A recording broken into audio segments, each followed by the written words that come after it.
Vale, buenos días a todas y todos. Estamos en una sesión extraordinaria de Cocinando Ideas y muy contentas porque es muy numerosa. Nunca en este curso pasado nunca habíamos tenido una sesión tan numerosa, así que Nicolás, siéntete Gracias. Privilegiado.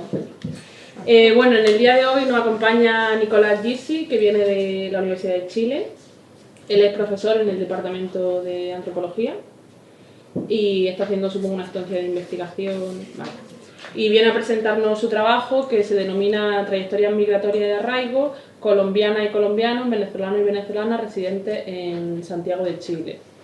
La dinámica que seguimos aquí más o menos en el Cocinando es que haces tú primero una presentación de unos 35-40 minutos, lo que necesites, y después pasamos a una ronda de comentarios, intervenciones o aportaciones. ¿Vale? Vale. Luego también, como se está transmitiendo en streaming, pues igual hay compañeras que interactúan a través del foro y traeremos aquí sus preguntas y sus reflexiones también. ¿Vale? Pues cuando quieras. Muchas gracias. Bueno, gracias por la invitación a Javier, a Antonia y a las y los organizadores de Cocinando Ideas. Voy a empezar una vez por el tema del tiempo. Entonces, bueno, denominé a la presentación Trayectorias migratorias de arraigo, colombianos, venezolanos, residentes en Santiago de Chile, ¿no? Vamos a ver que el concepto de residente es bastante importante en la presentación, ¿no? El temario, ¿cierto? El esquema son 5 puntos: introducción y objetivo, marco referencial, marco teórico, aspectos metodológicos, que lo voy a ver más rápido por el tema del tiempo, porque me quiero concentrar en el cuarto punto, ¿no? Análisis de resultados, comparación etnológica, 10 puntos a considerar. Y quinto, reflexiones finales y desafíos de nuevas investigaciones, ¿no?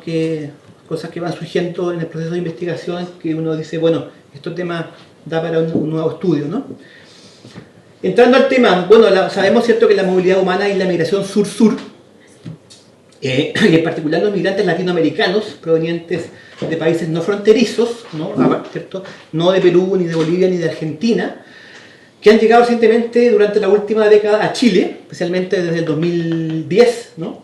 Dadas las situaciones de desigualdad y violencia en sus países de origen, particularmente Colombia y Venezuela, así como por el aumento de las restricciones de ingreso a Europa, incluida España, ¿cierto?, y Estados Unidos, han devenido un ámbito prioritario de interés en la sociedad y el Estado chileno y, por tanto, de las ciencias sociales, particularmente de sociología y antropología, ¿no? La propuesta busca aportar desde la antropología social a la reflexión sobre el fenómeno que hemos llamado o que se denomina de la inmigración de largo plazo, ¿no? En la que los sujetos se proyectan quedándose a vivir en Chile, en este caso, lo que tiende a expresarse en la solicitud de permisos de residencia definitiva, ¿no? más allá de la temporal, ¿no? Nos focalizaremos entonces en los procesos de arraigo y desarraigo, y como veremos, de rearraigo, de migrantes residentes en la zona central de Chile, en la ciudad de Santiago, ampliando los conocimientos existentes sobre personas originarias nacidas en Colombia y en Venezuela, ¿no? Nuestra intención es conocer entonces las trayectorias individuales y colectivas, las experiencias que relatan sobre sus interacciones con el Estado y la sociedad chilena, así como sobre las relaciones entre inmigrantes, analizando cómo estos vínculos, ¿no?, han incidido en las motivaciones de los sujetos por quedarse, son palabras clave, ¿no?, quedarse en Chile, volver, el tema del retorno, ¿no?, o partir o reemigrar a otro país, específicamente a países con mayor nivel de desarrollo, ¿no? Bueno, una foto de colombianos celebrando, estaba el tiempo de la Copa América, ¿no?, celebrando triunfos de Colombia, ¿no? Según los datos del censo, del último censo en Chile, que es el 17, en Chile habría 750.000 migrantes, representando el 4,4% de la población censada y caracterizándose por haber llegado al país durante la última década, ya que el 66% declaró haber llegado entre el 10 y el 17, ¿ya?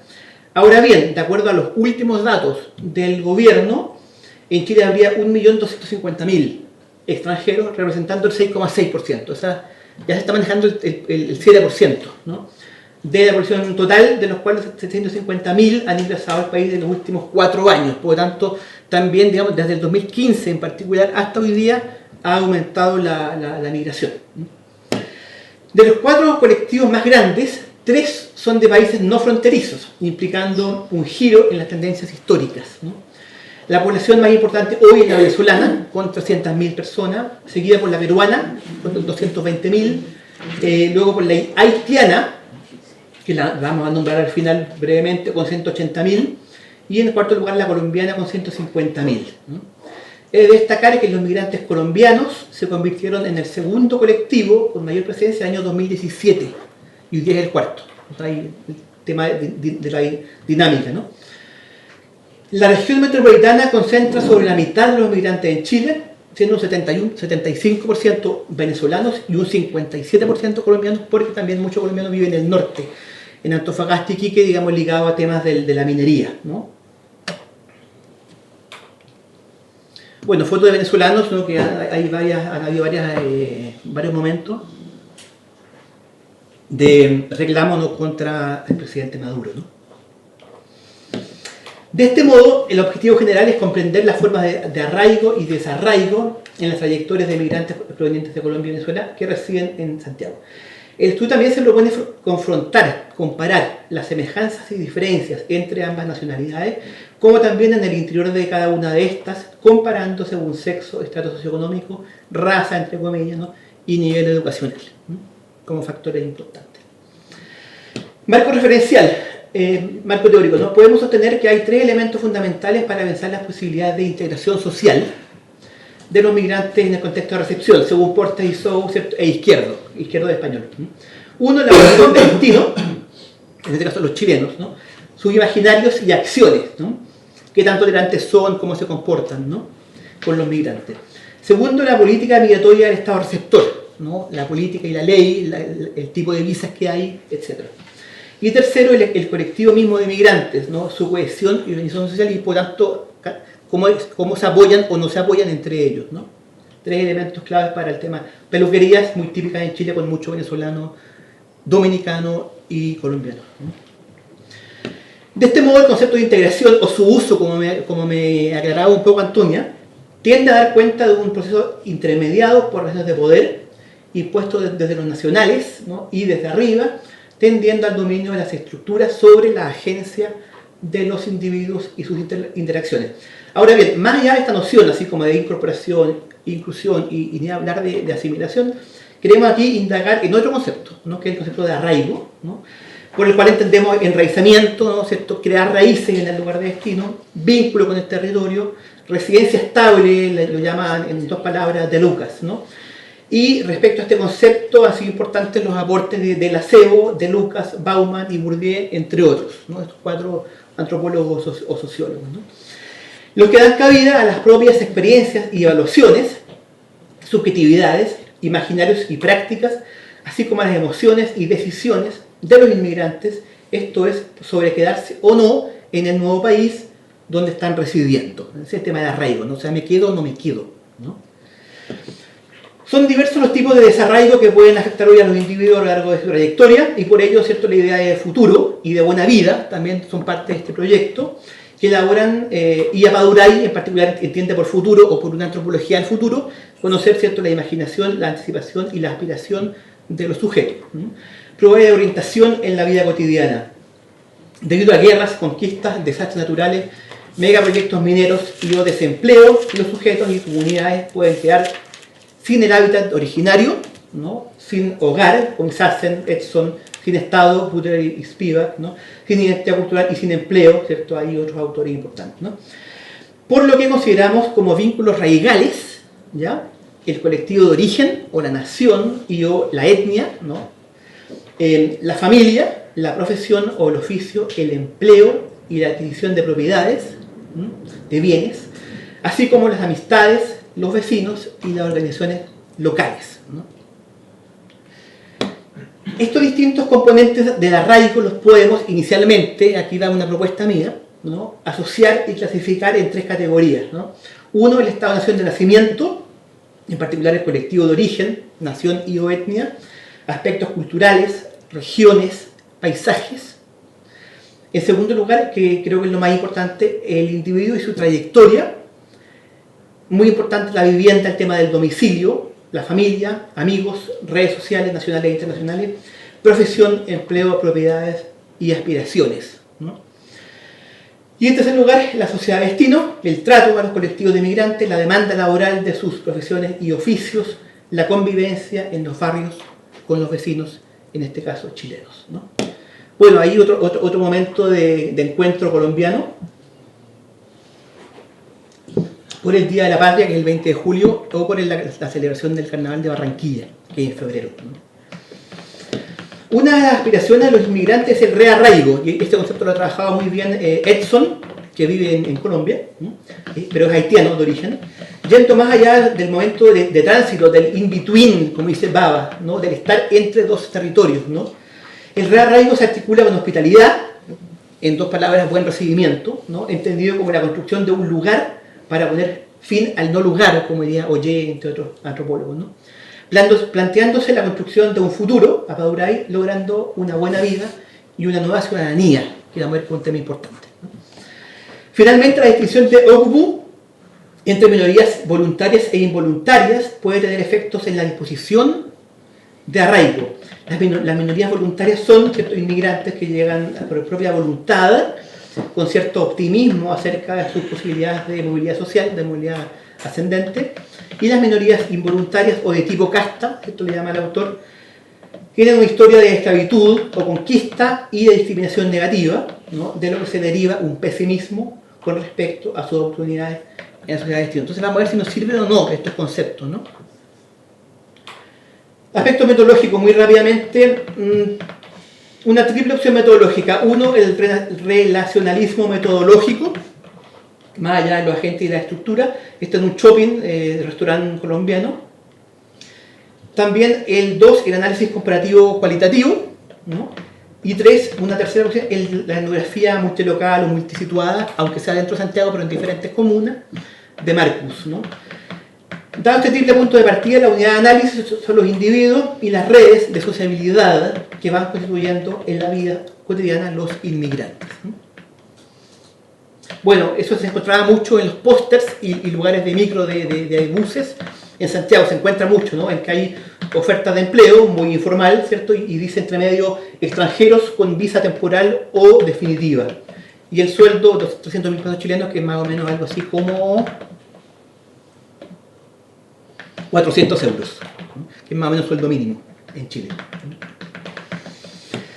Se busca lograr un adecuado equilibrio entre calidad y cantidad, esto es entre inmersión, me gusta a mí esa palabra, trabajo de campo, observación con participación y extensión, número de entrevistados, respondiendo a la necesidad de obtener conclusiones válidas y significativas. Es por esto que el presente estudio se realiza de acuerdo a un muestreo teórico no probabilístico e intencional. La muestra, que vamos a ver que es diferente, ha sido de 40 personas colombianas, porque es un proyecto Fondesit, en el que había más recursos, más tiempo, y de 22 personas en el caso de los venezolanos, porque era un proyecto Urredes, todavía vigente, y era un poquito menor en cantidad de recursos, ¿no? Mitad mujeres y mitad hombres, considerando los factores de estatus socioeconómico, raza o color de piel, ¿no? Y nivel educacional, ¿no? Bueno, el contenido de la entrevista fue analizado con Atrastí, ¿cierto? Que es un tremendo apoyo, ¿no? Y en el Gran Santiago el trabajo de campo se realiza en 5 comunas, fundamentalmente Santiago Centro, la comuna central, Recoleta e Independencia, que son pericentrales, y estrato medio y medio bajo, Ñuñoa, que es estrato medio alto, y Quilicura, que es periferia y estrato bajo. Entonces, para ver diferencias de acuerdo a los territorios comunales, ¿no? Bueno, la famosa, ¿cómo se llama? Arepa, ¿no? Que tienen tanto colombianos como venezolanos, ¿no? Finalmente se recopila información a través de fuentes secundarias, ¿cierto? Y de la prensa nacional, que siempre es importante estar viendo, ¿no? qué dice el discurso de la prensa, que en general está asociada a un discurso de derecha, ¿no? En Chile. Vamos al análisis de resultados, comprensión tecnológica, 10 puntos a considerar. Entonces, primer punto, ya ahí arriba, respecto a... Vamos a ver qué pasa con los colombianos y vamos a ver al lado qué pasa con los venezolanos, ¿no? Respecto a la emigración, o por qué la salida, por qué la decisión de emigrar, ¿no? En el caso colombiano es porque hay un largo conflicto armado de 60 años y que todavía no termina, ¿no? Hubo un acuerdo de paz con el presidente Santos, ya, y que el presidente actual, Duque, ¿cierto?, ha ido por una u otra razón, ¿cierto?, deshaciendo, no hay un retroceso en el tema de la paz, ¿no? y son reconocibles tanto la dimensión económica como los refugiados en Colombia. De hecho, la mayoría de los refugiados en Chile son colombianos, ¿no? Pero más bien uno capta con las entrevistas que hay un continuum entre una migración voluntaria e involuntaria, y más bien es migración forzada en todos los casos. O sea, no era gente que quería migrar por temas económicos, sino que también el contexto colombiano lo hizo migrar. Y voy a poner algunos testimonios que son muy gráficos, ¿no? Por ejemplo, una chica que me dice en Cali, que está en el sur de Colombia, decían mis amigos Chile, Chile, Chile, hay que ir a Chile, y por eso yo me fui a Chile, el tema de las redes, ¿no? En el caso venezolano, ¿no? Hay una polarización política, ¿cierto?, que viene desde el chavismo, hoy día con Maduro, ¿ya? Y ¿cierto?, en oposición Guaidó. Hay un éxodo evidente, son expulsados por la crisis político-económica, es una migración forzada, ¿cierto? Y de acuerdo a algunos aportes de la ciencia jurídica, ¿cierto?, estamos hablando de un refugio por crisis generalizada. No un refugio por persecución individual, sino que por la crisis generalizada que hay en Venezuela, ¿no? Segundo punto, la llegada, ¿no? Respecto a los colombianos, hay un choque cultural inicial que dura más o menos 2 años, que coincide con lo que plantea Schutz, ¿no? Y te dice la gente en los ascensores, por ejemplo, saludas y nadie te devuelve el saludo. Acá la gente es mucho más fría, más distante, el chileno, ¿no? Y en el caso venezolano también hay un choque cultural menor y que dura menos, dura más o menos 1 año, ¿no? Tercero, respecto al pasado, individual y colectivo, ¿no? El tema de la violencia interna, violencia dentro de Colombia, es importante, y al respecto hay una resignación como emoción colombiana generalizada, ¿no? Y por lo tanto hay una búsqueda de seguridad en otro país, y Chile se ve como un país muy seguro en términos políticos, ¿no? Y la frase "el sueño chileno" es compartida por todo colombiano, la conoce, ¿no? Entonces escucharon en Colombia, ¿cierto?, que en Chile había una oportunidad y que había más tranquilidad, entonces se llegó a plantearse como el sueño americano y el sueño chileno, ¿no? Por lo tanto, ya de inicio, desde Colombia, estaba como el plan de no retorno, o sea, de quedarse como fuera en Chile. En el caso de Venezuela, la idea de pasado es muy distinta, porque hay un pasado de riqueza, ¿no? Bauman habla de una retrotopía, ¿no? Ya que no hay futuro, dice Bauman, a nivel mundial, por diferentes crisis, nos estamos refugiando en el pasado, ¿no? Y bueno, hubo mucha riqueza en Venezuela, ¿no? De hecho Venezuela era país de destino, ¿no? Por lo tanto, la situación actual, hay una incertidumbre por el futuro, ¿no? Y sin embargo hay espera y esperanza de que las cosas cambien. Hay mucha nostalgia por el país que se dejó, distinto al caso colombiano, y sí es posible el tema del retorno, ¿no? y deseado, ¿no? Bueno, colombianos trabajando en la cocina, en restaurantes, como pueden ver, la frontera étnica, como diría Bart, se muestra en parte importante a través de la camiseta de fútbol del país, ¿no? Cuarto elemento o punto. Bueno, no es conveniente generalizar respecto a los colombianos porque hay una heterogeneidad importante de estratos socioeconómicos y de niveles educacionales, ¿no? O sea, hay colombianos que están muy bien en Chile, viviendo en Vitacura, la comuna de más alto nivel, y gente que está muy mal y muy discriminada, ¿no? Hay una conciencia de estrato, ¿no? Por no decir de clase, ¿no? O sea, yo soy estrato, en Colombia, es importante, en Colombia hay 6 estratos, del 1 al 6, el 1 es más pobre, el 6 es más rico, y la gente dice, yo soy estrato 2, ¿no? Yo soy estrato 5, te lo dice así de manera explícita, no se disimula, ¿no? Y bueno, hay una polarización económica, residencial y laboral, y poco a poco ellos van diciendo que hay una complementariedad laboral, particularmente en servicios y en comercio, entre chilenos y colombianos, porque el chileno tiende a no atender bien, y el colombiano atiende bien, ¿no? Entonces un tema ahí.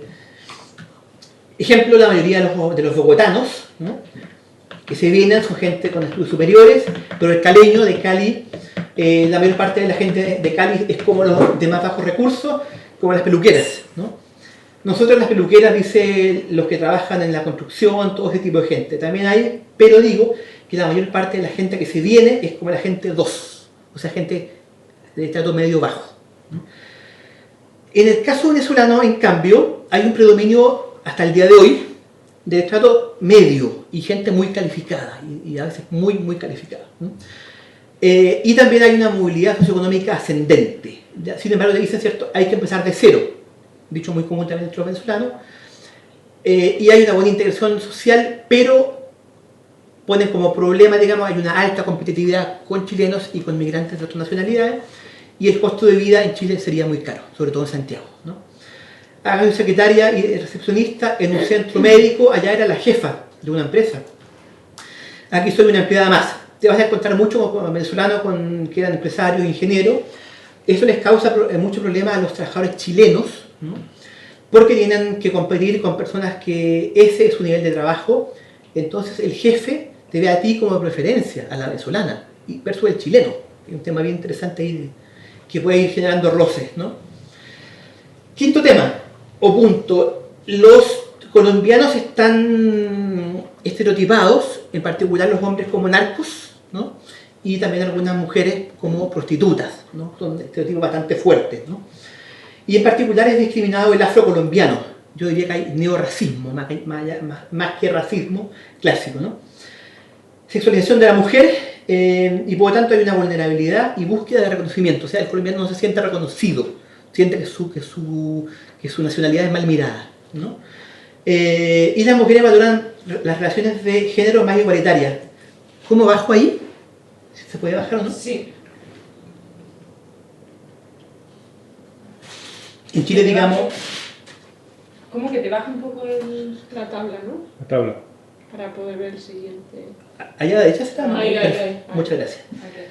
Te miran así como de mala forma, o como que tú estás esperando la micro del bus en Chile, ¿no? Y 6 negros no te paran, ¿no? Y dicen las mujeres acá no dependen tanto del hombre como para salir, para vivir. Ellas tienen sus propias cosas, su auto, su carro, su departamento y todo con el sueldo de su frente. O sea, en Chile la mujer, digamos, sufriría menos de machismo que en Colombia, ¿no?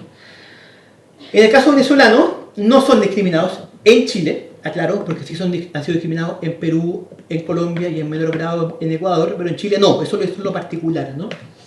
Hay una hospitalidad chilena respecto al venezolano. Sin embargo, hay una incipiente de este año, xenofobia por, diría yo, pánico demográfico producto de la pulsión territorial y por temor a perder el empleo. Es claro en los discursos que quienes más maltratan a los extranjeros en Chile, lamentablemente, es la gente de estratos bajos, por el miedo a perder el empleo, ¿no? Y también hay poco a poco una sexualización de la mujer venezolana, aunque la ven distinta a los chilenos, a la mujer colombiana que a la chilena, que a la venezolana, pero eso lo podemos ver después, ¿no? Yo he disfrutado esta tranquilidad que se vive en el día a día, entonces la agradezco. Siento que ha habido una receptividad muy potente a nivel de los colegios y en general a nivel laboral, pues también he sentido esa apertura. Hay gente muy amable, ¿no? La buena recepción de los chilenos respecto a los venezolanos, ¿no? Pues una peluquería que tanto en colombianos como venezolanos y dominicanos, ¿cierto?, es un nicho laboral, ¿no? El tema de la estética, ¿no? Sexto punto, en el caso venezolano hay dispersión respecto a dónde están, respecto al tema del espacio, ¿no? Nichos económicos principales, peluquerías, barberías, que son una novedad para los hombres en Chile, venta de ropa, pantalones colombianos, qué sé yo, clínica de salud, especialmente odontólogos, dentistas colombianos en Chile, y todo el tema de la estética corporal. De hecho se ha agarrado fuerza el tema de las operaciones, en particular de las mujeres, ¿no? Pues para quedar todavía más guapas, ¿no? Ha agarrado fuerza en Chile. Y respecto a los venezolanos, en cambio hay una concentración residencial y laboral. Yo no hablaría de segregación, porque no hay aislamiento, ¿no? Hay procesos de localización emergentes en claves étnicos, barrios, restaurantes, almacenes o tiendas, discotecas y peluquerías, ¿no? Por ejemplo, Santiago Centro, la comuna central, ¿no?, es como por zona. Entonces aquí en la calle Carmen le dicen Carmenzuela, ¿no? Porque hay muchos venezolanos. Actualmente me siento bien hasta ahora en el lugar que estoy, arraigo, ¿no? Punto 7. Este punto viene de una típica pregunta antropológica de si es que hay o no hay comunidad colombiana. Eso no es una comunidad, los venezolanos en Chile, ¿no? Respecto a si bien es cierto, un grupo, un colectivo cooperativo que trabaja, que convive a través de la reciprocidad, etc., ¿no? En el caso colombiano, yo diría que no hay una comunidad, sin embargo, sí múltiples pequeñas comunidades, ¿no? Comunidades íntimas mínimas. Estamos hablando de 4 o 5 personas, porque más allá de eso hay desconfianza entre ellos, ¿no? Por ejemplo, no hablo mucho con colombianos, me dice una colombiana. Los amigos que tengo son pocos, son los amigos de mi esposo y la mayoría son odontólogos. En el caso venezolano, sí hay, diría yo, una comunidad venezolana, porque hay cohesión con transversalidad en declive. Con eso me refiero a que me plantean que en Venezuela, históricamente, ha habido mucha mezcla socioeconómica, por ejemplo, en la universidad, en los colegios, ¿no? Y eso, aunque se mantiene o se reproduce en Chile, poco a poco está desapareciendo, se está generando una cierta polarización económica y por lo tanto de grupos entre venezolanos en Chile, ¿no? Y hay una autovaloración individual y colectiva, ¿no? Y ayuda mutua. Uno recibe mientras encuentran algo y siempre estamos ahí. Casi todos los livings tienen cama en los departamentos o casa, porque tienen a alguien. ¿Sí? Tú llegas aquí un mes, 2 meses y después consigues algo y te vas, digamos, a otro departamento, ¿no? Nuevamente una peluquería, como pueden ver, esos son los peinados más clásicos, los de acá son peinados en que hay influencia, ¿cierto? Colombiana, venezolana, dominicana, etc., ¿no? Octavo punto. Pregunta: ¿participan poco o mucho en organizaciones sociales, asociaciones étnicas, etcétera? En el caso colombiano hay fragmentación y una incipiente organización social. Hay más bien redes sociales que asociaciones, ¿no? O sea, es más light el vínculo, más laxo, ¿no? Y hay individualismo, ¿ya? De hecho, me dice un chico, uno va a lo de uno cuando uno migra.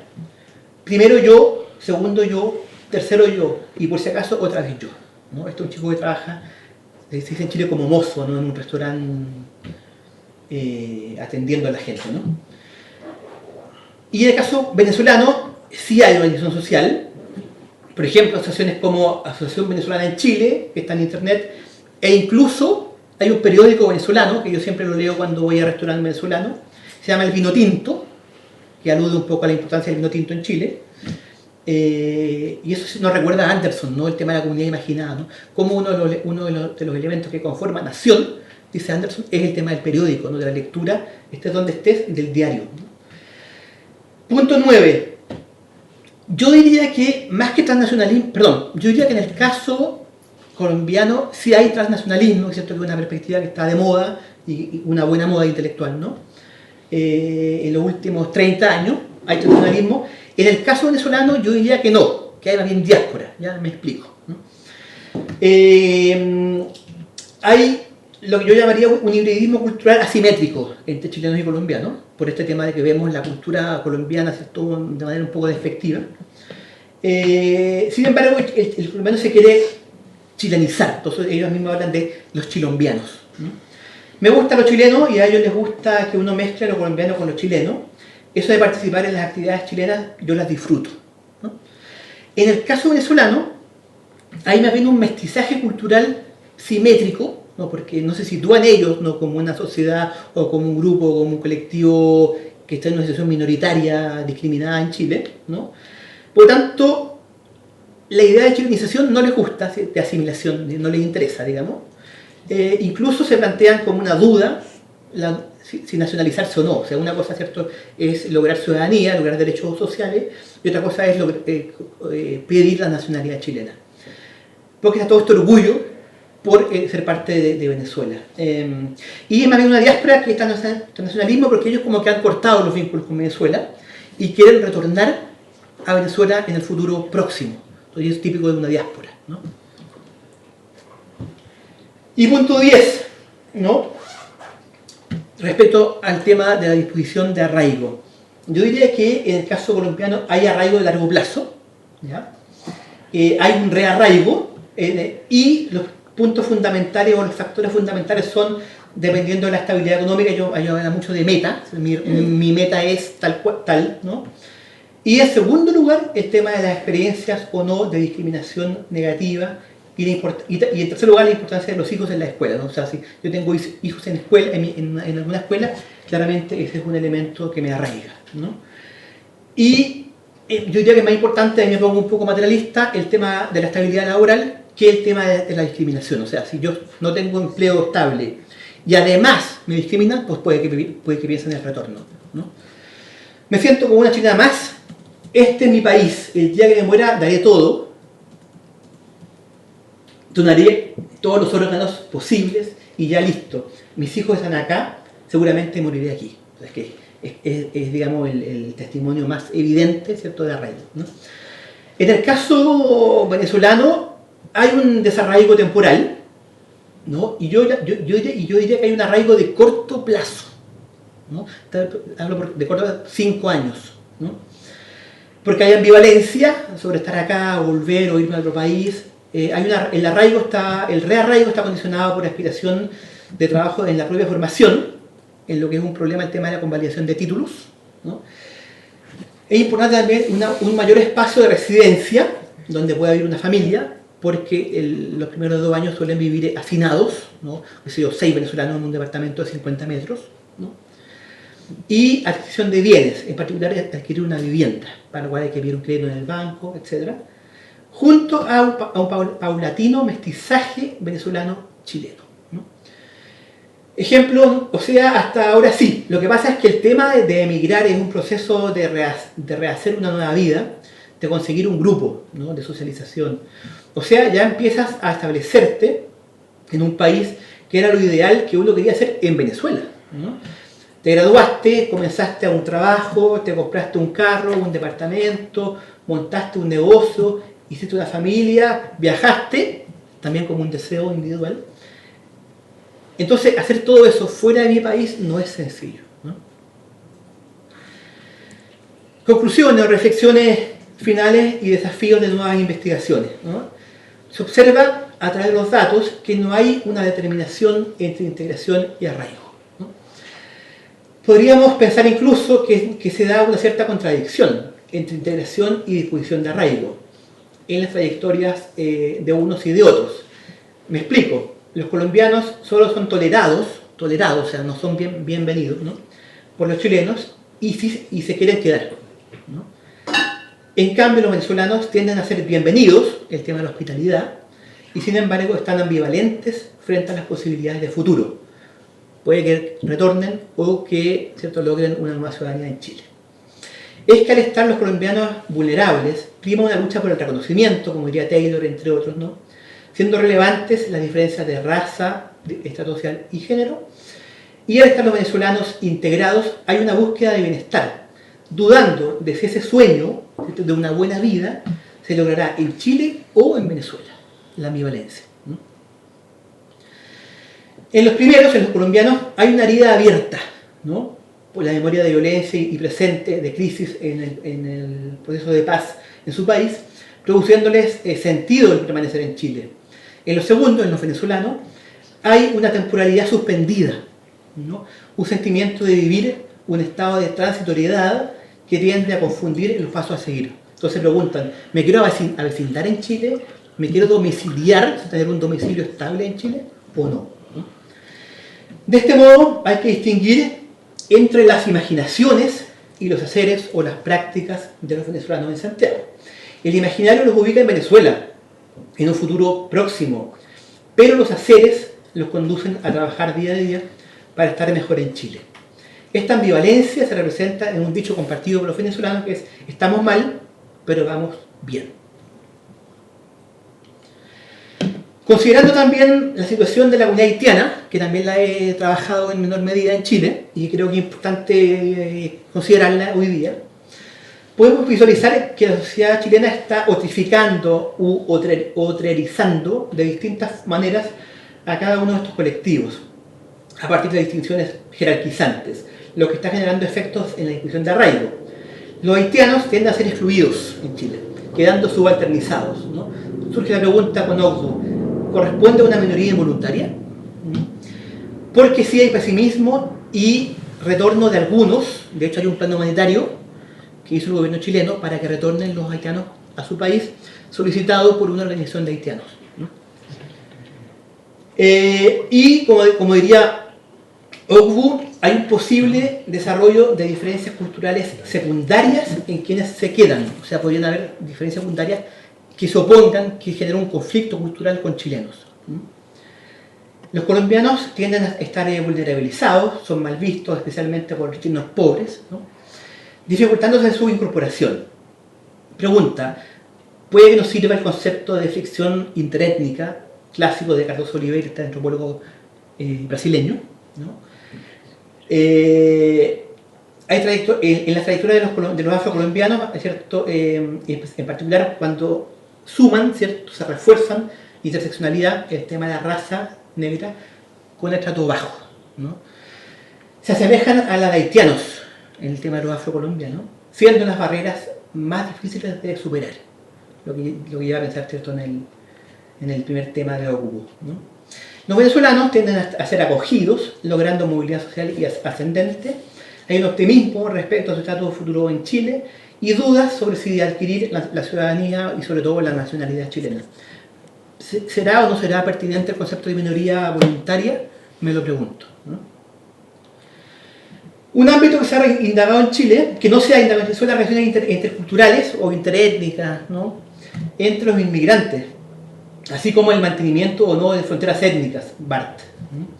Entre cuyos colectivos ya se observan disputas cotidianas, competencias y estereotipaciones, así como espacios de cooperación y encuentro.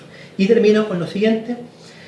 Finalmente, estos datos y reflexiones nos conducen a pensar en las posibilidades de obtener una nueva ciudadanía y derechos, por lo tanto, en Chile, ya no solo a través del ius solis, ¿no? el derecho de suelo, o del ius sanguinis, el derecho de sangre, sino que hay también a través del ius domicilii, el derecho de domicilio, ¿no?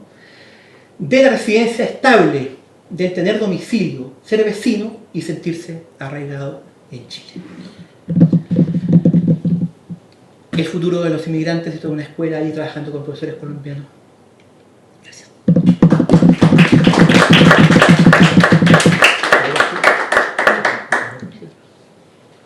Bueno, Nicolás, muchas gracias por tu presentación y abrimos turno de preguntas.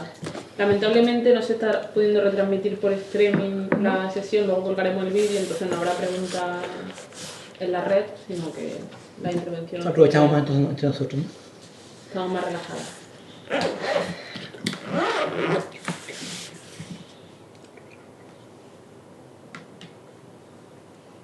María. La veo ahí con preguntas.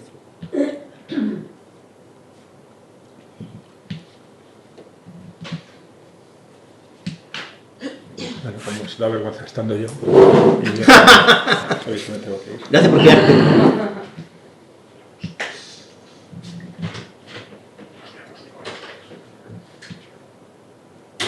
Medio calor. Venga, ¿quién rompe el hielo? ¿Quién rompe el hielo? Fue la supervisora, ¿no? Bueno, Uy. estamos mirando. A ver si alguien decía algo. Seguro ¿No? que se animan después de tu intervención. Yo me voy a animar a comerme una galleta. Bueno, muchas gracias, Nicolás, por tu charla. Nos has dado muchos datos.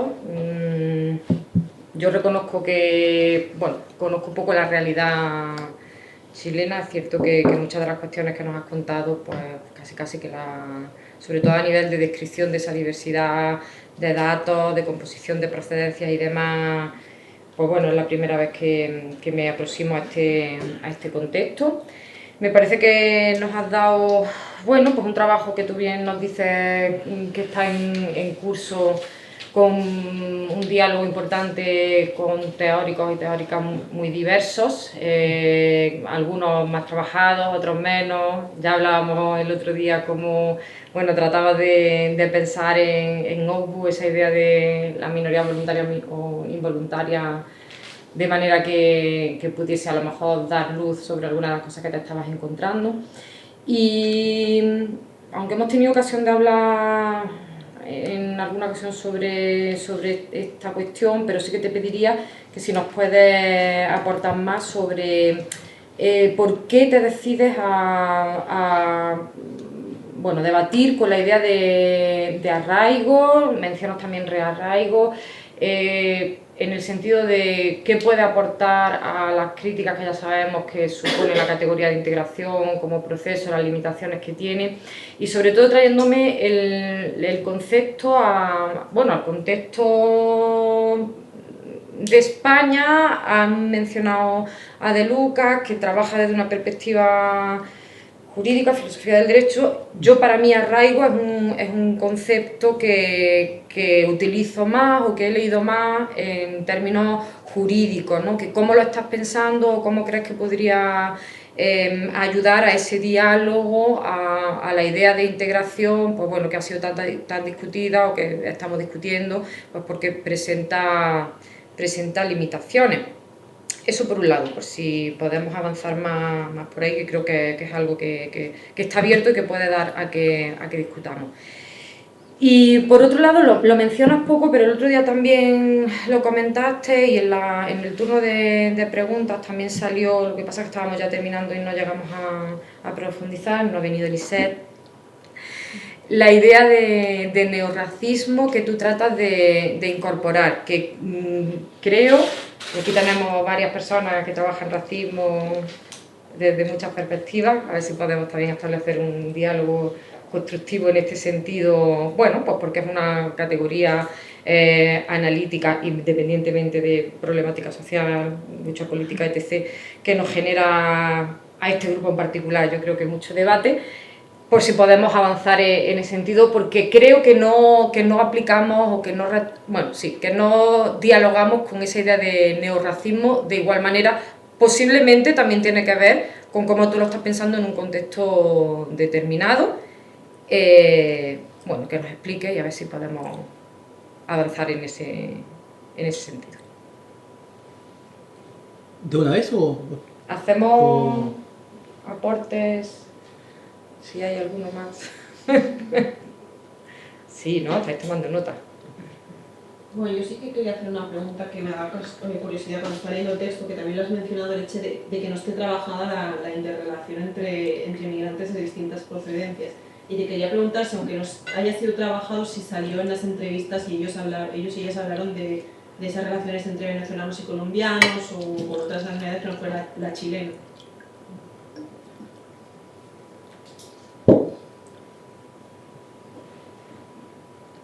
Yo también tengo una cuestión quizá metodológica, ¿no? Simplemente saber cómo acercaste a las comunidades, que tú nos cuentas que para el caso colombiano no era comunidad como tal, para el venezolano sí, cómo te acercaste y a quién entrevistaste y cómo fue ese acceso, ¿no? Que nos cuentes un poco más de las tripas de la investigación, por decirlo así.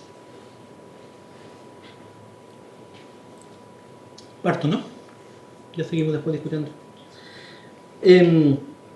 Bueno, el corazón teórico, ¿no?, tiene que ver con esto de integración y arraigo.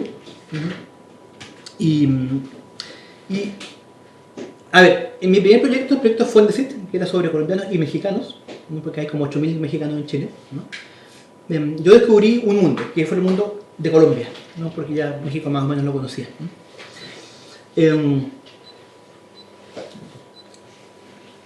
Y en el segundo proyecto, donde están los venezolanos y poco a poco los haitianos, y después voy a trabajar con dominicanos, me enfoqué en el concepto de arraigo. Y esto surgió porque, tanto de manera ética como de manera émica, podríamos decir los antropólogos, ¿no? Porque, bueno, por ahí encontré un libro que se llama Sociología del Arraigo, que es de un español, ahora no recuerdo el nombre, pero está ahí citado, que fue dando muchas luces, ¿no?, respecto y mostrando que el concepto de integración social, que bueno, que ha sido muy criticado por Loma, pero está cierto focalizado, son los elementos claves para decir si alguien está integrado o no, son el estado de destino y la sociedad de destino. Entonces, como que la agencia individual, los deseos individuales, los proyectos de futuro individual del migrante, como que tienen muy poca importancia. Hay un tercer elemento que es, digamos, el colectivo migrante, ¿no? Y entonces, a partir de ese libro, y también justo cuando estaba leyendo eso, en una entrevista con una chica colombiana, ella es contadora, tiene más o menos unos 32 años, en el momento de la entrevista ella estaba emparejada con un chileno, y estaba viviendo con el chileno, y estaba trabajando y estaba ganando muy bien, un buen sueldo para lo que es Chile, entonces ella me dice, de repente en la entrevista, yo estoy bien integrada, me dice, pero no estoy arraigada, ¿no? Entonces yo quedé así porque justo estaba leyendo sobre arraigo, y yo le pregunto, bueno, ¿qué quieres decir? ¿Qué me quieres decir con eso, no? Y ella me dice, lo que pasa es que yo no entre quedarme o no quedarme en Chile, en este momento, pese a que estoy muy bien, más bien no tengo ganas de quedarme. Ese discurso, que fue tan claro y tan importante para mí, digamos, me puse a ver si es que se repetía en los colombianos y después en los venezolanos, y no se repetía en los colombianos. El colombiano decía, yo estoy en Chile y me quiero quedar en Chile, pero digamos, porque en mi país, digamos, hay mucho problema, ¿no? Y hay una desconfianza, en particular con el Estado colombiano, porque también estaría metido, o sea, el Estado colombiano sería parte del conflicto interno bélico y no una solución. Por lo tanto, ¿cierto? Hay una resignación respecto a lo que se puede hacer en Colombia, ¿no?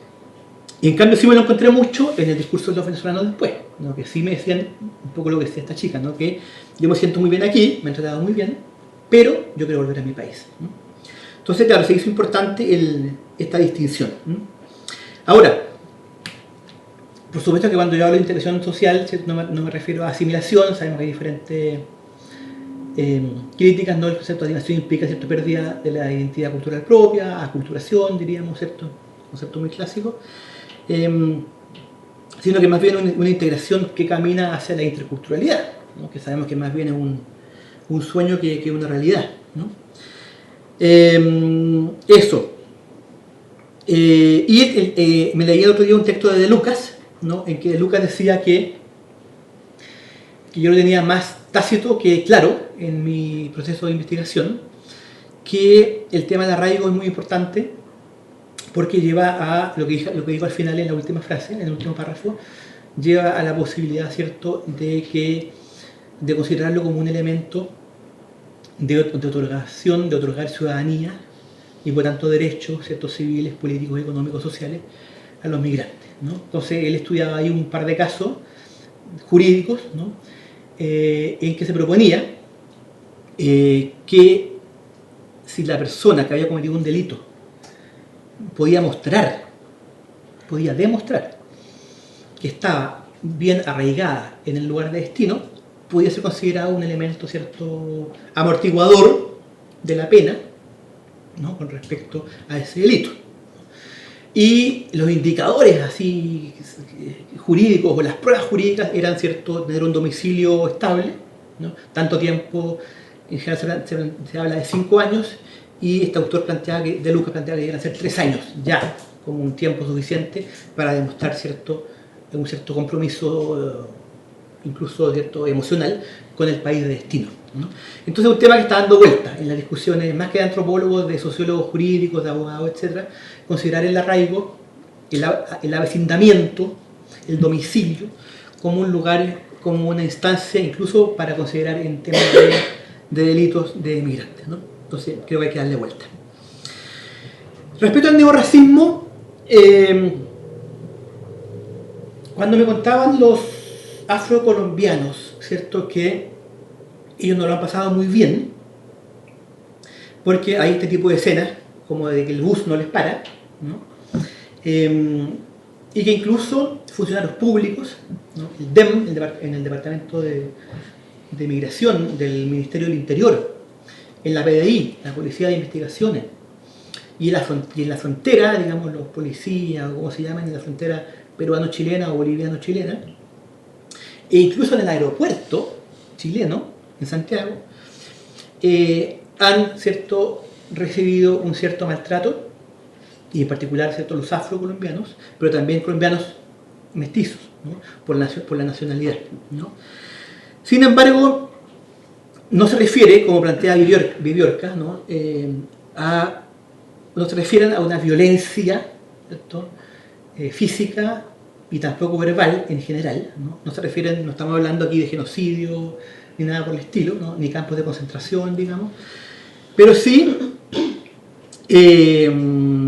un sentir de que el chileno los mira mal, de que el chileno no los quiere en realidad, no quiere que estén ahí, no quiere que estén en Chile negros, ¿no? Entonces eso, como que el chileno sentiría un cierto malestar, un cierto temor, ¿no?, por su presencia, ¿ya? De hecho, algunos me han dicho, ¿cierto?, que los primeros días que llegaron, migrantes que llegaron hace más de 10 años, afrocolombianos, el tema no era problema, porque era visto para el chileno como algo curioso, como algo simpático, así un poco de multiculturalismo, ¿no? Ah, qué interesante que eres negro. Incluso alguien me dijo ahí, déjame tocarte porque me vas a traer suerte. Ya, de algo así pintoresco. Y el tema es que entre el 2010 y el 2015, y en particular entre el 2015 y el 2020 y el 2019, que es cuando más han llegado haitianos y afrocolombianos, ¿cierto? Esa actitud como medio simpaticona, multiculturalista, cambió, ¿no? hacia un cierto malestar del chileno respecto a esta presencia invasiva afro, ¿no? Siendo que nosotros somos blancos, hay todo un imaginario que es importante considerar chileno, de que sería una nación blanca, ordenada, eficiente, productiva, ¿no? Y cierto que en los últimos años ha ido creciendo, ¿no? Y que por lo tanto se plantea que estos afrocolombianos y los haitianos, que la mayoría son afro, serían un grupo, un colectivo no integrable, así me lo dicen ellos mismos, ¿no? es su sensación, en la sociedad chilena, porque habría digamos, un exceso de diferencia cultural, ¿no? Porque bueno, hay un tema que nos ha trabajado, creo que tiene que ver con las diferencias secundarias que plantea cierto Okupu, que es el tema de una religión distinta, en el caso de los afro, que tiene que ver cierto con ritos y mitos africanos, ¿no? Que en cualquier momento puede empezar y que también tiene que ver con una cierta medicina, un cierto tratamiento médico, ¿no? Que tiene que ver con ritos, ¿no? Que por ejemplo en Buenos Aires, en Argentina, ha generado problemas. Por ahí hay un texto que habla, ¿cierto?, de los negros en Buenos Aires, ¿no? Y que plantea que hubo un caso de un rito en que se mató a un animal, ¿no? de afro-brasileños en este caso, y que generó un escándalo en la sociedad blanca de Buenos Aires, de Argentina, y empezó a generar un rechazo, ¿no? Entonces, eso todavía no ha pasado en Chile, pero en cualquier momento yo creo que va a ocurrir. O sea que además del tema del color de piel y de que vemos, ¿cierto?, a Haití como una nacionalidad poco desarrollada, bueno, Haití, según algunos datos, es la nacionalidad más desigual del mundo, incluyendo a toda África, ¿no? Entonces, al chileno, ¿cierto?, que tiene esta autopercepción positiva, pues le molesta un poco que llegue gente que tendería a bajar el nivel de desarrollo chileno, ¿no? Y eso con respecto al neorracismo. Y claro, lo que tú me decías, la llamada, digamos, relaciones interétnicas, podríamos plantear, aunque ahí habría que acordar si es pertinente o no el concepto de etnia para los migrantes en Chile, ¿no? Porque a veces se ha usado respecto a los pueblos indígenas, y es un concepto que por lo demás la antropología está en crisis, ¿no? Porque bueno, trata de partir a otro colectivo como minoritarios, ¿no?, como inferiores, ¿no?, etnia, y en vez de hablar de naciones o de pueblos, ¿no?, simplemente, ¿no? Pero más allá de esa discusión, hay un planteamiento de los colombianos, por ejemplo, de cierta molestia con los venezolanos, ¿no?, porque han sentido y han visto que también hay, aparte de sensaciones, también hay un tema objetivo, al parecer, de que mucho empleador chileno que estaba trabajando con empleados venezolanos colombianos y colombianas, ha ido reemplazando. La mayoría de los venezolanos han llegado entre el 18 y el 19. O sea, un tema absolutamente nuevo. No es por eso que hablo más bien de disposición de arraigo que de rearraigo, ¿no? Han sido reemplazados por venezolanos, ¿no? Porque el chileno tendería a tener mayor confianza en el venezolano que en el colombiano. Entonces se está generando una fricción, ¿no?, entre colombiano y venezolano. Por ese tema habría como una sucesión. Ahí hay estudios clásicos, ¿cierto?, de la ecología en Estados Unidos, etc., ¿no?, de la ecología cultural, ¿no? Y en cambio plantean los colombianos que ellos se llevan bien, en general, con los dominicanos, que los dominicanos son muy alegres, más alegres que los colombianos, que son de fiesta, de buena onda y también de trabajo. Y en el caso haitiano hay más bien un cierre. El haitiano, en la visión del chileno, ya dije todo el lado negativo, pero también hay un lado positivo. Uno se encuentra permanentemente en los discursos de los chilenos respecto a los haitianos, que dicen que el haitiano es tranquilo, ¿no? Dicen es gente de familia, viven con familia y va del trabajo a la casa y de la casa al trabajo. Versus, dicen, y ahí viene este tipo con respecto a los colombianos, el colombiano queriendo hacer cierto alguien de fiesta y de malas costumbres. Y bueno, está todo el tema del narcotráfico en Chile, que según hay planteamiento de que ha ido subiendo en los últimos 5 años, por lo tanto surge la sospecha de que sea por culpa de los colombianos, aunque también hay datos de que también hay narcotráfico en bolivianos y también por supuesto de chilenos, ¿no? Así que eso, va por ahí el tema, ¿no? Y además, como vimos, ¿cierto? Entre colombianos y venezolanos hay nichos comunes, nichos económicos, como las peluquerías, como el tema estético, ¿no? Entonces ahí, bueno, hay espacio en Chile para más peluquería y para que sean nuevas ideas. Respecto a temas estéticos, se reconoce en Chile, ¿cierto?, que estamos aprendiendo un poco los chilenos y chilenas respecto a temas como de producción, de estética, de cómo me veo ante el mundo, ¿no? Que eran cosas que no nos interesaban mucho a los chilenos, ¿no? Éramos en sentido poco ocultos, ¿no? Y sí es un tema que los colombianos y los venezolanos para ellos es importante y estamos un poco aprendiendo, y hay un cierto reconocimiento de que sí estamos aprendiendo, ¿no?, de maestros, ¿no?, respecto a temas estéticos, y muchas veces tienen que ver los temas estéticos con los temas de salud. Yo me encontré con una clínica que fue una excepción en el trabajo de campo, en Recoleta, en una comuna de estrato medio, en que todos eran colombianos, desde la persona, digamos, que limpiaba hasta el dueño de la clínica. Y eso se encuentra mucho en los venezolanos y muy poco en los colombianos, por el tema que les decía, ¿cierto?, de esta desconfianza y de que más bien hay comunidades de 4 o 5 personas, microcomunidades, ¿no? Eso con respecto a las preguntas. ¿Y la mía? Recuérdame. Hablarte un poco más de metodología, de cómo elegiste a la gente, cómo te acercaste a las comunidades, cómo... Sí. Bueno, en los dos casos han sido investigaciones que he trabajado con tesistas de antropología, de sociología, y hasta ahí íbamos a trabajar con un par de alumnos de periodismo, pero al final se bajaron y íbamos a analizar el tema de cómo se ven en los periódicos, cómo aluden a los migrantes en los diarios. Al final se cayó, pero lo quiero retomar más adelante, ¿no? En primer lugar, como estamos hablando de metodología cualitativa, ¿no es cierto?, con paradigmas interpretativos, etc., surgió la gran pregunta antropológica de, bueno, ¿cómo hago para poder hablar de los colombianos de Santiago o de los venezolanos en Santiago si solamente estudio un barrio o una comuna? Imposible. Es un tema histórico de discusión metodológica en la antropología, ¿no? El tema de hacer antropología en ciudades y en ciudades grandes como Santiago.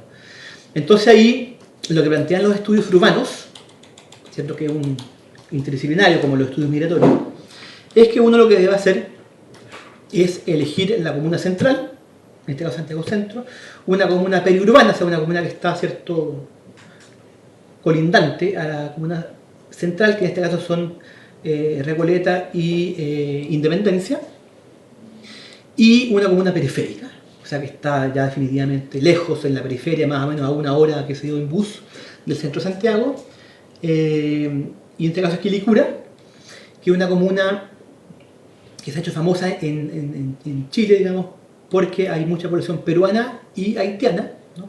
Y se han empezado a generar algunas parejas entre haitianos y chilenas, ¿no?, más allá de este neorracismo, digamos.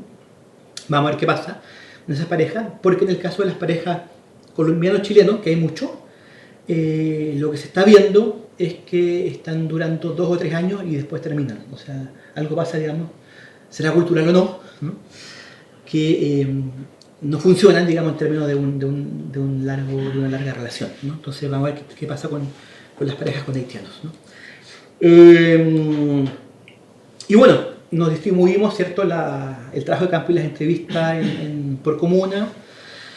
En el caso colombiano, hicimos las 40 entrevistas y yo estaba, pero así, impactado por esta nueva realidad que estaba conociendo, porque, bueno, en Chile nadie viajaba a Colombia hasta hace 5 años atrás, ¿no?, porque daba miedo por el tema que se escuchaba en las noticias, ¿no? Y ya los últimos 5 años estamos viajando, entonces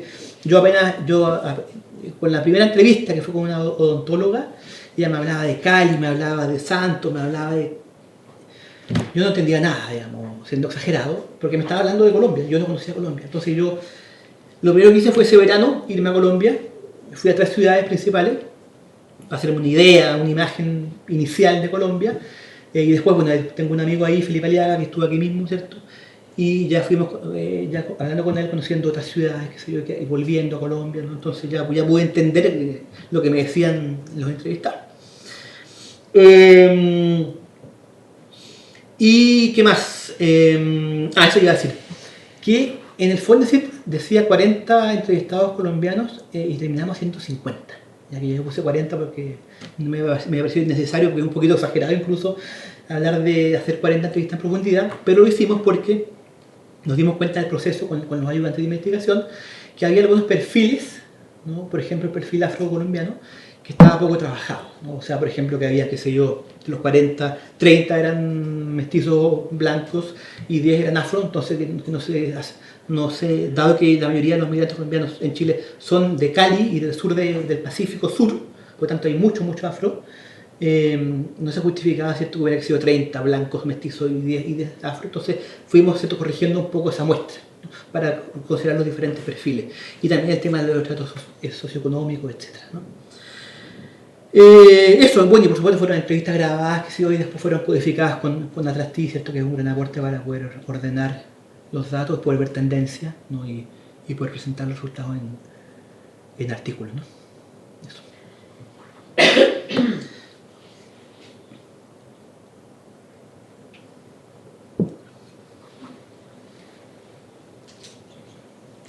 Te habían hecho otra pregunta por ahí, ¿no? No, ya. Pero la respondiste, sí, ¿no? Sí, lo interétnico. Lo interétnico lo contaste, vale.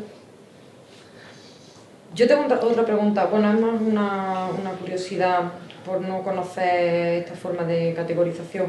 Hablabas de estratos, no de clase social, pero además nos decías que era como una cuestión muy objetivada, que la gente tiene interiorizada, de que decía yo pertenezco al 1, al 2, al 4. ¿Y los colombianos? De los colombianos, sí. ¿Quién y para qué hace estas categorías? ¿O son categorías que tú extraes del discurso EMIC? ¿O es algo que tiene que ver con políticas de, no sé, de clasificación estadística? No tengo del idea. Estado colombiano, claro. ¿Y si tiene que ver con un proceso de racialización de la idea de clase social? ¿O no va por ahí? No. Sí, fue una de las primeras cosas que me llamó la atención, ¿no? Porque yo en México porque tampoco lo había visto esto, ¿no? Que alguien me dice, me está explicando algo y me dice, lo que pasa es que yo soy de estrato 5, me dice, por ejemplo, alguien, y yo no me junto con la gente de estrato 2, pobres. Es que suena a castas, ¿no? Suena a castas. Bueno, tiene que ver un poco con la realidad colombiana. Eso en Chile no se conoce, ¿no? O sea, en Chile, cierto, hay por supuesto una cierta conciencia y orgullo o no orgullo de clase o de estrato, pero se disimula. El tema que me llamó a mí la atención como chileno, ¿no?, es que aquí se ponía sobre la mesa, ¿no? Y eso tanto, o sea, fuera persona rica, o sea, estrato 5 o 6, que ya es lo máximo, o fuera pobre, estrato 3, 2, 1, ¿no? Bueno, se dice que la gente de la calle es estrato 0, por ejemplo, ¿no? Pero que son categorías oficiales. Voy.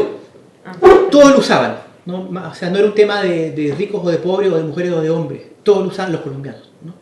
Entonces, bueno, les pregunto, ya como que ya es la segunda vez que me lo dicen, qué pasa con esa idea, con ese concepto, ¿no? Entonces me lo explican de que es un concepto urbanístico, que a ti te llega la cuenta a la casa, la cuenta de la luz, a tu casa, a tu departamento, y dice, por ejemplo, estrato 3, estrato 5, depende del barrio donde vives, ¿no?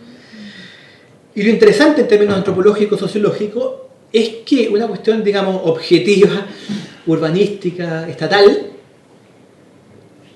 se transformó, quizás cuando en Colombia, porque se usa en Colombia y se reproduce en Chile, en una cuestión sociológica, ¿no? De que yo soy, eso te dice la gente, ¿no? Dice, yo soy estrato 2. No dice yo estoy, no, yo soy, esencialismo, ¿no? Entonces yo les preguntaba si era posible cambiar de estrato, porque me dicen, como yo soy estrato 3, en la trayectoria vital, ¿no? Entonces me dicen que sí, y para lo cual tienen que cambiarse de barrio, ¿no? Por ejemplo, en Santiago, alguien que vive en Quilicura, estrato 2 para ellos, ¿no? Y si tú te cambias a vivir en Ñuñoa, Providencia, ya está en estrato 4 o 5, ¿no? Entonces es interesante cómo dónde vives te determina tu estrato socioeconómico, ¿no? más allá de cómo tú efectivamente estás económicamente, ¿no? Porque tú puedes estar bien en tu providencia, ¿no? Porque estás invitado por alguien que sí está bien y tú estás empezando, qué sé yo, ¿no? Pero el tema es que son, digamos, ¿cómo llamarle? Cajones, ¿no? Bastante cerrados entre sí, que generan desconfianza, ¿no? O sea, si yo soy estrato 4 tiendo a no juntarme, o sea, o con 5 sí, y un poco con 3, pero más bien me quedo en el estrato 4 y con 2 no me junto, ¿no? Hay una desconfianza hacia abajo, ¿no? Lo que es bastante poco moderno, ¿no? Y eso para nada se encuentra en los venezolanos. O sea, los venezolanos, al contrario, tienen una historia, me decían ellos, de encuentro, sobre todo por el mundo universitario, ¿no? De pobres, clase media, ricos, en que el tema del estrato o de la clase no era tema, digamos, en Venezuela, ¿no? En que yo iba a hacer un trabajo, yo siendo rico, iba a hacer un trabajo a la casa de una persona que vivía en un barrio pobre, la casa era pobre y no había ningún problema. Y que eso también se ha reducido en Chile, pero que poco a poco está cambiando, ¿no? Y también ese cambio es importante si la gran mayoría de los venezolanos son anti-Maduro, incluso plantean una diferencia entre Chávez y Maduro, ¿no? Dicen, bueno, con Chávez, el problema cierto es que él empezó con toda esta cuestión, ¿no? Digamos, del socialismo, etc. Pero nosotros no teníamos un gran problema con Chávez, porque Chávez es discutible, tiene cosas buenas y cosas malas. Pero Maduro, no, me dicen, no es discutible. O sea, Maduro tiene, digamos, a Venezuela en la ruina y nadie lo quiere, ¿no? Entonces, que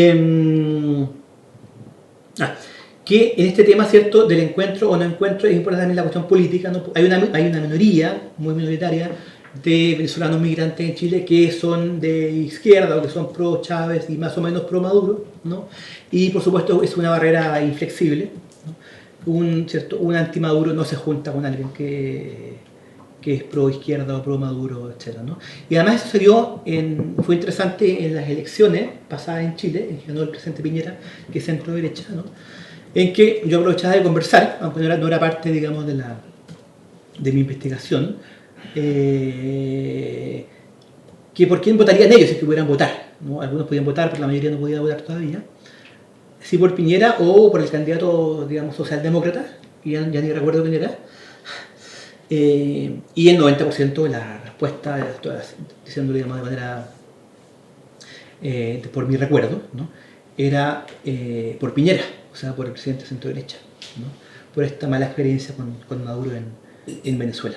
Ahora, en el caso colombiano, que también hacía la pregunta, también en general estaban pro el candidato de centro derecha y no por el candidato de centro izquierda.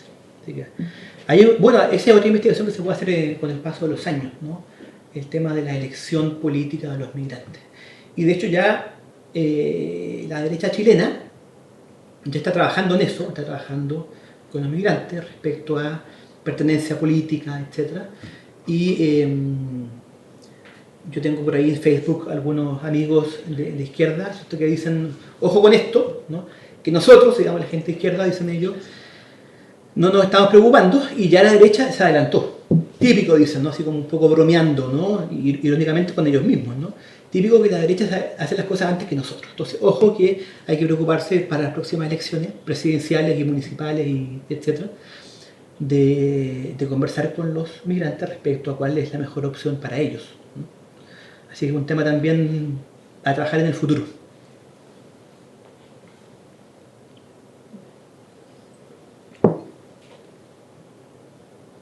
Bueno, les hago una pregunta yo.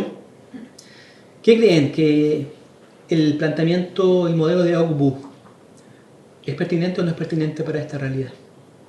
Yo tengo mis dudas de esto de minorías voluntarias e involuntarias.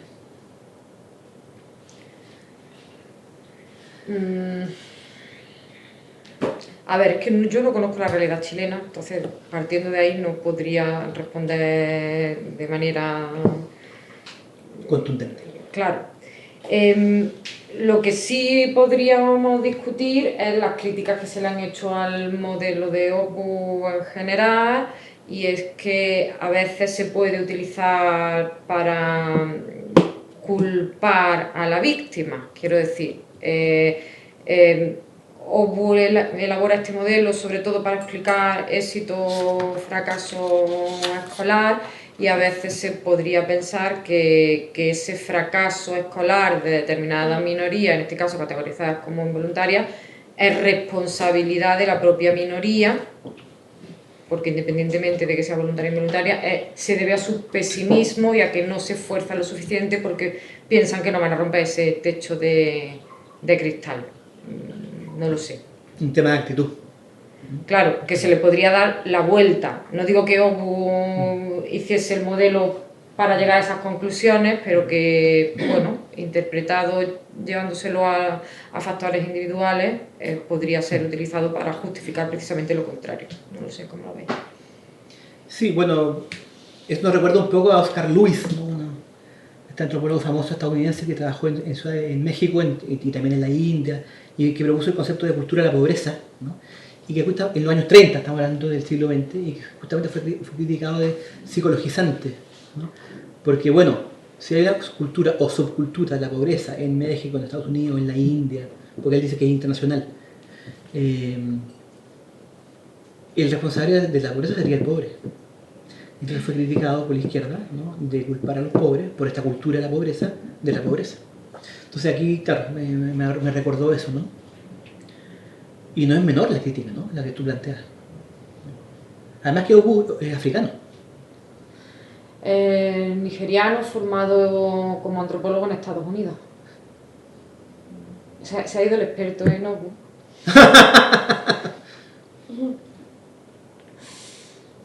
Sí, porque esto es involuntaria, o sea, aquí se ve, ¿no? Tanto colombianos como venezolanos no están voluntariamente en Chile. Claro, también esa aplicación de voluntario e involuntario, por ejemplo, podemos traernos el debate actual sobre las migraciones económicas refugiados, ¿no? Dice, los refugiados está muy claro que no es voluntario, pero bueno, los económicos tampoco está tan claro, ¿no? Hasta dónde dice voluntario o no voluntario, porque es una migración de carácter económico, pero no sé, no es muy agradable viajar en condiciones X sin saber lo que te vas a encontrar, a no ser que estemos hablando de las migraciones cualificadas, no lo sé. Claro. Yo un poco apoyando lo que plantea Antonia, y que de esto se ha debatido mucho sobre los enfoques más de corte economicista, o sea, el turista se desplaza voluntariamente, el migrante nunca. Y si no incorporamos una dimensión sistémica y estructural en los modos en cómo explicamos la migración, acabamos esencializando esas prácticas de un modo excesivamente peligroso. O sea, un migrante en el sistema socioeconómico, o sea, debido a las consecuencias geopolíticas actuales, nunca es un migrante voluntario. Es un migrante condicionado por una coyuntura, un contexto, unas circunstancias sistémicas que empujan y fuerzan, ¿no?, a esos desplazamientos. Salvo en el caso de los estudios de posgrado, ¿no? Bueno, claro, sí, pero que claro, y incluso incluso ahí hay matices, ¿no? Porque estos debates, bueno, yo los tengo mucho en la actualidad en la clase de migraciones y educación sobre todo, con estudiantes de pedagogía, bueno, porque cuentan y lo que hacen sus compañeros y demás, estamos hablando de gente formada a nivel universitario, con máster y con doctorado, y están fuera, están en Alemania, están en Reino Unido. Sí, están formados, es movilidad académica, no, incluso la categoría migrante a veces, bueno, a nivel EMIC no se reconoce, etc. ¿Es voluntario? Es que luego les pregunta, incluso, bueno, vamos a pensarnos a nosotros mismos, ¿es voluntario? ¿Realmente es voluntario? ¿O tu universidad te obliga? ¿O yo preferiría hacer el doctorado en otro sitio? No lo sé. O es que no encuentro trabajo aunque sea magíster o doctorado. Y también está el tema que trabajaron los Beck, esposo y esposa, Ulrich Beck, respecto a la admisión por amor, que eso también sería una admisión voluntaria. Ahora en el caso de los mexicanos, yo me encontré que parte no menor de las migraciones de las mujeres mexicanas eran por violencia intrafamiliar, porque el esposo de la pareja les había pegado, ¿no? Entonces hasta que llegó el momento que se aburrieron y se fueron fuera de México, ¿no? Entonces sería una migración por contraamor, ¿no? Por mal amor, ¿no? Bueno, es una migración a consecuencia del machismo, del género y las lógicas patriarcales, que has dicho violencia intrafamiliar. Yo, bueno, ya lo matizo porque aquí es verdad que es un debate ahora mismo como muy político, ¿no? O sea, no es violencia intrafamiliar, es violencia machista, es sistema patriarcal. Así es. Y Entonces, en bueno. México es muy claro, lo lamento. Claro, no, digo que es una cuestión que es ahí, bueno, que es un elemento importante, ¿no? Pero bueno. Violencia machista, ese es el concepto correcto. No sé si es correcto, esto. No hay conceptos correctos, ¿no? Conceptos correctos no hay, sino donde se sitúa cada quien. Sí, depende del contexto.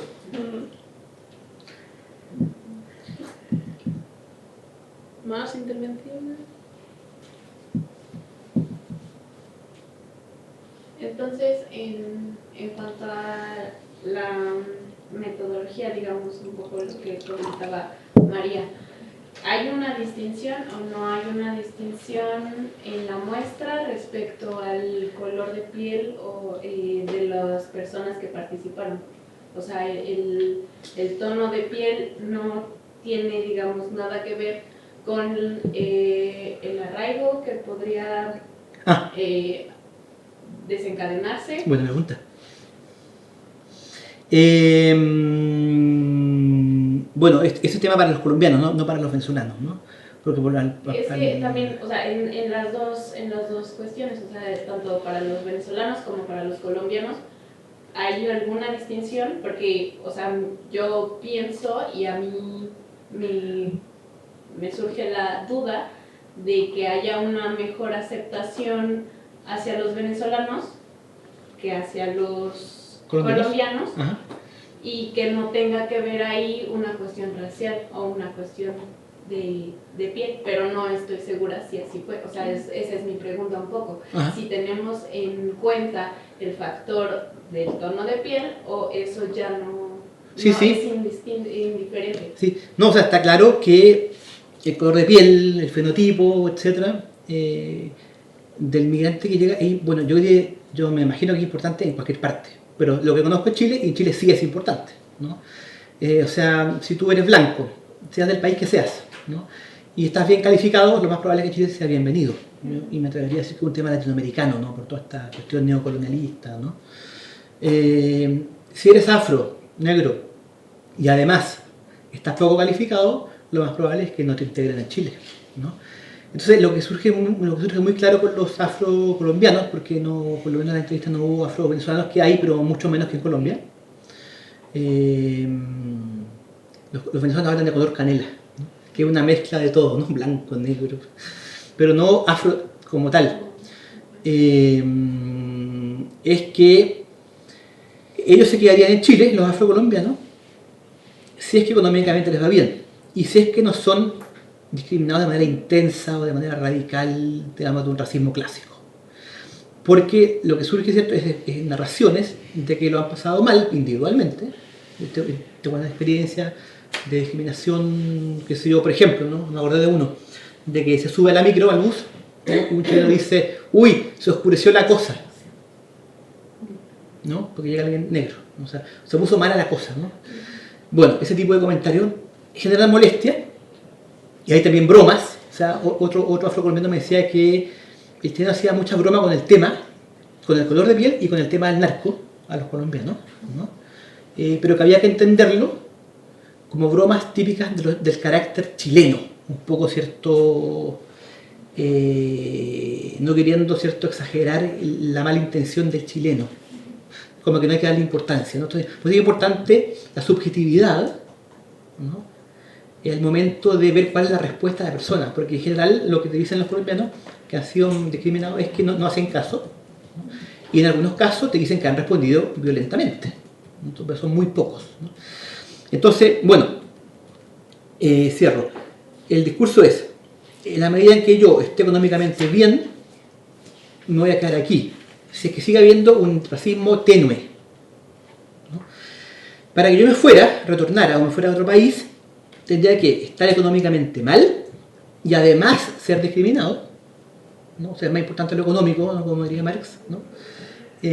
O sufrir, digamos, de manera reiterada un racismo evidente, explícito, muy duro, digamos. Y eso también se lo tengo con respecto al clima, ¿no? Hay algunas personas que me han dicho que parientes de ellos, tanto en el caso colombiano como en el caso venezolano, después del invierno chileno, que es junio, julio, agosto, que se llega a 0 grados, se han enfermado y esa enfermedad las ha decidido a volver al país de origen o irse a otro país, pero más bien volver, por un tema de clima, ¿no? Así que ahí hay dos cosas como que también surgen, pero de manera muy minoritaria, en pocos casos, digamos, siendo lo principal el tema de lo económico y de cómo yo veo que los chilenos me ven. Eso. Pero entonces, bueno, si podríamos decir la comunidad venezolana, la mayoría son más blancos. Sí, claro, son como el chileno. El color de piel es como el chileno, o sea, entre moreno y blanco. Y entonces no habría ahí ¿Qué? como algún... No hay problemas. No, me refería como metodológicamente la muestra no sería pues esa diferenciación de piel pues contundente respecto al arraigo que hay para una comunidad que para la otra. O sea, no estoy entiendo, pero el color de piel parecido al chileno, en el caso venezolano, tiende a generar un buen recibimiento chileno, lo que tiende, ¿cierto?, a generar un arraigo de corto plazo en el venezolano. Es parte importante para su decisión, pero es de corto plazo porque quieren volver a Venezuela. O sea, aunque esté muy bien, digamos. Yo decía ahí brevemente que hay una diferencia entre cómo el chileno ve a la mujer colombiana y cómo ve a la mujer venezolana. En general, el chileno típicamente habla con mucho respeto de la mujer venezolana, como alguien educada, simpática, bonita, y en cambio cuando habla de la mujer colombiana la cosifica. Usa expresiones, digamos, que no voy a usar aquí, que se refieren más bien a una mirada sexualizada de la mujer, ¿no? Entonces, las dos son encontradas guapas, ¿no? Pero la visión completa del ser humano es muy distinta. Eso. Vale, Luca había pedido la palabra y luego Antonia. No, yo era solo una pequeña reflexión, porque la verdad es que en un principio, no sé, no quería ni siquiera hablar, pero digamos que con respecto a la cuestión que tú hablabas de la broma, que para mí fue como racista, ¿Sí? ni neorracista, Sí. no quería disminuir la cuestión, porque, bueno, no sé si lo conoces, todo un libro interesante de Filomena S. que se llama The Racing, el racismo cotidiano, que precisamente habla desde la perspectiva de la persona racializada, lo que es también, ¿no?, el sufrimiento y la forma de deshumanización y la forma de inferiorización a la que a diario se tiene que enfrentar. Bueno, y una de estas también es, tú antes hacías un ejemplo, ¿no?, te puedo tocar, el negro me trae suerte, pues, o tocar el pelo, o qué bonito pelo que tienes, cómo te lo haces, ¿no? Que a lo mejor pueden ser formas que desde la perspectiva de quienes somos blancos no nos parecen tan duras, pero que yo creo que forman parte de esas relaciones de poder sistémicas, Por supuesto, que sistémicamente produce la inferiorización de determinadas poblaciones, ¿no? Y mira, yo creo que sí, por ejemplo, en un contexto tan sensibilizado, sí, sobre la cuestión de género, creo que queda evidente las famosas bromas machistas, que muchas veces se dicen que son bromas y a lo mejor no lo son. Y bueno, da la casualidad de que justamente hace 3 o 4 días estaba leyendo unos artículos sobre los chistes racistas en el contexto, en ese caso, de México y de Perú, y claro, había unas reflexiones muy interesantes, ¿no? No te sabía decir también el contexto de Chile, cómo se traslada la ecuación, pero ahí la reflexión era en sociedades como en México, por ejemplo, que tiene el mito de mestizaje y se piensa como una democracia racial, ¿no?, donde todos somos mestizos, todos somos mexicanos, por lo tanto no es blanco ni negro, por lo cual se imagina como una sociedad básicamente igualitaria en términos raciales, pues, y en la que, por tanto, cierto tipo de discurso público en términos raciales está descalificada, porque el discurso político la descalifica, que la gente se piense y se subjetivice desde esas coordenadas, pues precisamente la broma es uno de esos elementos que, por constituirse socialmente como un espacio aparte, ¿no?, un espacio aparte en el que, bueno, aquí estamos bromando, aquí no nos estamos tomando en serio, aquí en un ámbito ajeno a lo que pasa en la sociedad, pues entonces la broma todo vale, ¿no? Y de hecho era interesante precisamente también, lo hacía a partir de un estudio con personas que habían sido víctimas de broma, ¿no? Evidentemente algunas también las asumen, otras las sufren más, pero se crea un contexto en el que también es mucho difícil, precisamente porque se constituye como espacio de la broma, en la que muchas veces cuando la persona que es víctima de esa broma si se lo toma mal, muestra que no tiene sentido de humor, que no quiere participar en esa convención social por el cual momento todo dejamos de hablar de cosas serias, podemos decir lo que queramos, pues también hay un contexto social en el que se le impide de alguna manera socialmente a esa persona que puede expresar su disconformidad, ¿no? Porque se construye socialmente como espacio aparte, ¿no? Y yo creo que a lo mejor había que analizar también esos espacios, porque la broma en sí debe ser sujeta a un análisis antropológico, ¿no? ¿Qué es lo que constituye el espacio de la broma y qué es lo que permite que una broma se considere como tal, ¿no? Yo desde ese punto de vista, hombre, y luego también otra cosa, ¿no? Bueno, es decir, no quiero abrir ahora el debate sobre racismo porque son las 1:30 y no quería abrirlo. Te digo solo lo que pienso yo. Yo creo que el racismo es uno, cambian sus lógicas, evidentemente a lo largo de la historia tienen diferentes lógicas, pero hablar de neorracismo como si fuera una forma diferente me parece no totalmente acertado. Hoy en día se habla mucho del tema de racismo cultural como si fuera una cosa diferente, pero yo creo que al menos desde 1492 el racismo también se ha sustentado en elementos culturales. Y sobre todo, pues creo que a lo mejor una cuestión a la que yo también soy antropólogo, con lo cual me interesa lo mismo, ¿no? Pero una cuestión que también debería entrar en el análisis también para decir si el racismo más o menos sutil, pues no es solamente la actitud de las personas y, por así decirlo, de la persona entre comillas más de abajo, o de como tú lo has llamado, las fricciones interétnicas, etcétera, sino de cuáles son también las herramientas a nivel más sistémico, las dinámicas que generan también la posición de inferiorización de determinadas poblaciones, ¿no? Y ahora me apoyo en el estudio de otra compañera que está haciendo la tesis aquí, por ejemplo, ella estudia el caso de racismo contra los haitianos en Chile, y ahí también hay una dinámica de segmentación de la fuerza de trabajo laboral. Eso para mí también es racismo, en el sentido de que es un mecanismo económico que produce la inferiorización de determinadas poblaciones, ¿no? Entonces, yo creo que eso habría que analizarlo en el conjunto y también con la dinámica de las políticas públicas que generan ese racismo. Limitarse solamente a cómo la sociedad o el racismo social, más llamado, percibe a la otra persona solo desde la perspectiva de los estereotipos, pues creo que nos hace perder de vista también otros elementos que en el conjunto a lo mejor nos pueden ayudar a formular mejor un diagnóstico, ¿no? sobre el racismo, en mi opinión. Sí, por eso hay un artículo... Tenía... ¿Un segundo? Sí. Hay un artículo que publicamos con un sociólogo en que parte del marco teórico tiene que ver con el tema de la geopolítica colonial y neocolonial, y tiene que ver con ese tema del racismo, ¿no? Sí, y ahí planteamos, y en otro artículo que es sobre haitianos, porque ese es sobre colombianos, también, ¿cierto?, que hoy día es imposible no reconocer que el Estado chileno está siendo un Estado racista. Porque, y eso se parece más al racismo clásico que al neorracismo, siguiendo a Viviorca, ¿eh? Un momento, Nicolás, es que yo quería justamente, dale. Con esto que estás comentando, no sé si vincularlo a lo que decía Lucas, porque es que no me había quedado claro. Cuando yo te he preguntado antes justamente sobre eso, y además ahora que hablas de Estado también, porque hoy no lo has comentado, pero el otro día sí nos hablabas de neorracismo de Estado. Creo que a partir de las explicaciones que estás dando posteriormente, estás entendiendo neorracismo, o estás nombrando como neorracismo algo así como las distintas formas de ejercerlo o los grados del racismo. Cuando nosotros estamos pensando el neorracismo, o nos hemos aproximado, digo nosotros porque bueno, llevamos tiempo trabajando sobre estas cuestiones, no ya solo en términos de biológico-cultural, apuntaba Lucas, desde el 1492 había elementos culturales, sí repensando sobre hablar de lógicas de funcionamiento distintas, ni siquiera nuevas lógicas de, incluso más allá, pensar en nuevo o no nuevo, la pertinencia de categorizar como nuevo o no nuevo en función de las categorías que son racializadas.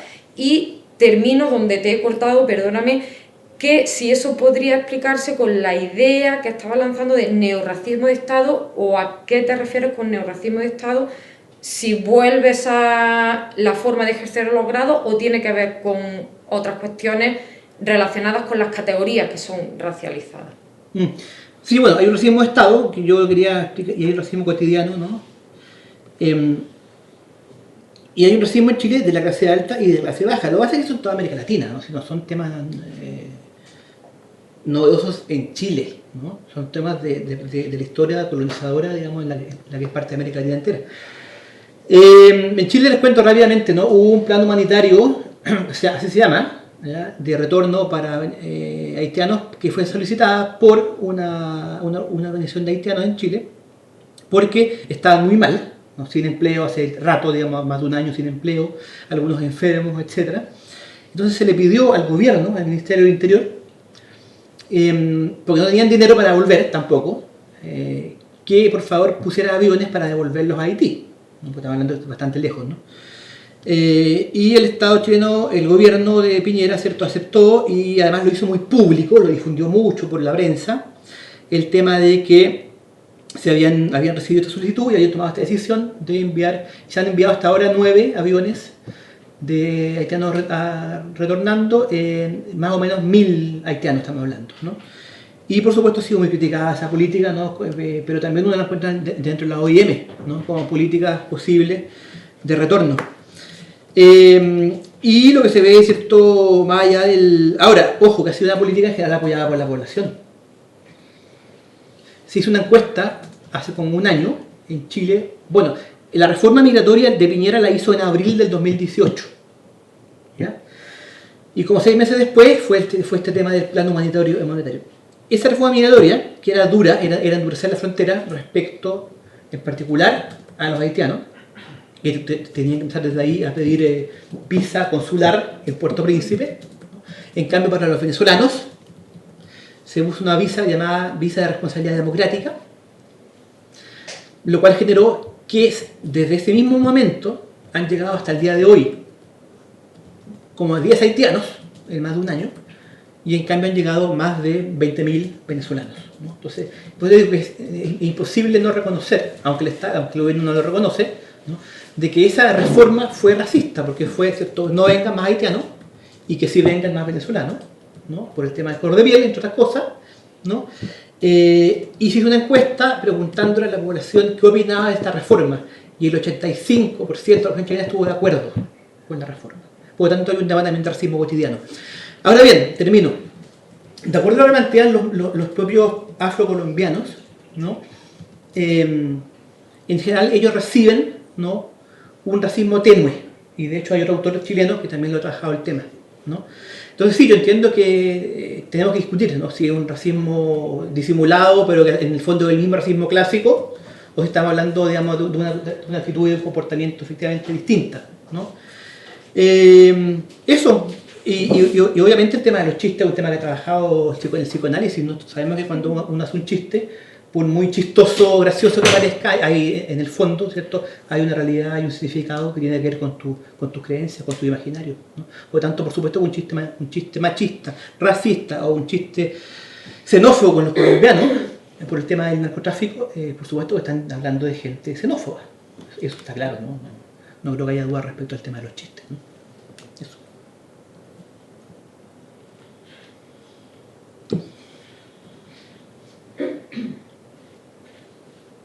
Muy bien. Creo que ya sí, ¿no? Vale, pues damos por terminada la sesión. Muchas gracias, Nicolás. Y hasta la próxima. Gracias a ustedes, estuvo genial. Y te voy a pedir después el nombre que me sugeriste, porque la idea es, ¿cierto?, ir complementando lo que hay con nuevos autores y nuevas ideas. Gracias.